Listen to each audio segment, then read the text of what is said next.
Second segment of the show for today.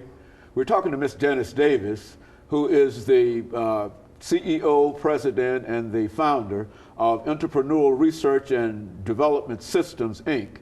And of course, all of that is said, Ms. Davis, to indicate, as you have already indicated, that you've got a lot of information dealing with how nonprofit organizations and others can take advantage of some of the grants and things that are out there today, but they just don't know, they don't have a trail. And so what we're trying to get from you this morning is a trail as to how they might be able to do that. Right. One of the things I like to say is when I was in my training at George Washington, I had an instructor who was national head of the Boy Scouts, and he called us in one day and he said, you are going to be the information persons who will be controlling the nonprofit community for the next decade, because you will have the information that nobody will have on how to get the money, how to set up things and structure them. My focus has become over the years to train people, to get them certified. The first thing I do when I get a client is I get them incorporated with the state. I get them registered with the IRS. I get them registered with the state. The state of Tennessee is a nonprofit state, which means that once IRS stamps the document received, they will give you 27 months to write nonprofit grants within the state of Tennessee, even before IRS gives you your clearance. Then you have the other certifications that you have to have approved by IRS, and they have a very intricate application form that they require that you complete.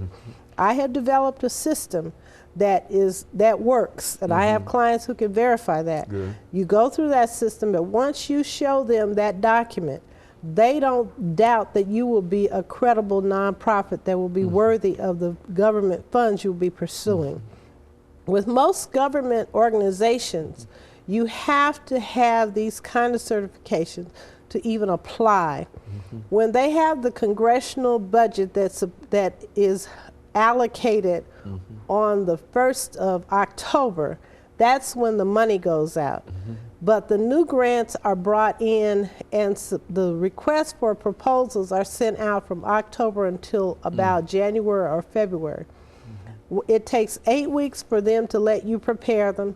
You send it in, they review them for 8 weeks, and then they have panels in the summer, like May through August, where you review these grants, and those were the panels I had the honor of serving on. What they don't tell you is that even if your state is applying for the grant, you can apply for that same grant. And so they might be even working for your state and applying, but you could make that same grant.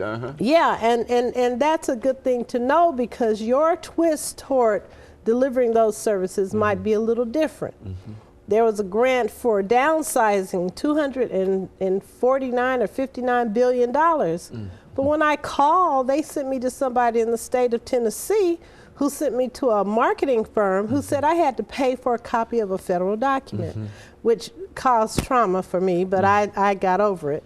And what I wanted to say was that people there's enough money to go around. When they had the contract on America, they had a $10 billion contract. They still had money left over. So it's not a shortage of money, but a shortage of knowing how to get the money.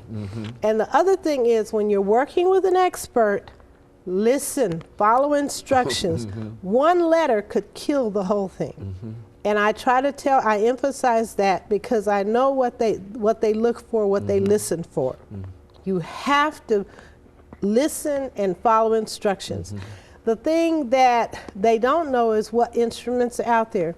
They have 8A certifications. When I say 8A certifications in Nashville, they say, what is that? 8A certification means that 22 to 35% of every major contract, grant, whatever that goes out has to have minority participation. There are some people in Washington who only serve as a minority participant on some contracts and grants just so they can get the money. And that's where the 51-49 percentile came when a lot of women came in. And that's how that evolved. But what it is here, like I just completed the 501c3 for the Minority Diversified Contractors Association, MEDICA. Now they're ready to go. When they get their 8A certification, they will be in position to apply for 22 to 35% of the grants convention that's center, available for the loan. The convention center, and grants that are available. And they also have a status where the participants in an association each can get a separate EIN number if their major organization has a 501c3. The 501c3 is my major focus, because if you get $250,000 from a bank, you have to start paying that back before you sell your first product. Okay. With taxes and you know, interest and everything. If you get a $250,000 grant, you don't have to pay that back. You have a chance to capitalize, develop your product, develop your system, and deliver your services. In other words, to get a grant is to be able to have access to the same amount of money that you think that you can only borrow from a bank. Right. And at the same time, you have to almost pay that money back as soon as you get Walk that money. out of the door. And you're saying that this other money is basically free money. It's not free because you are obligated to do something, to adhere to the rules and regulations, but at least the stress of having to return it is not there.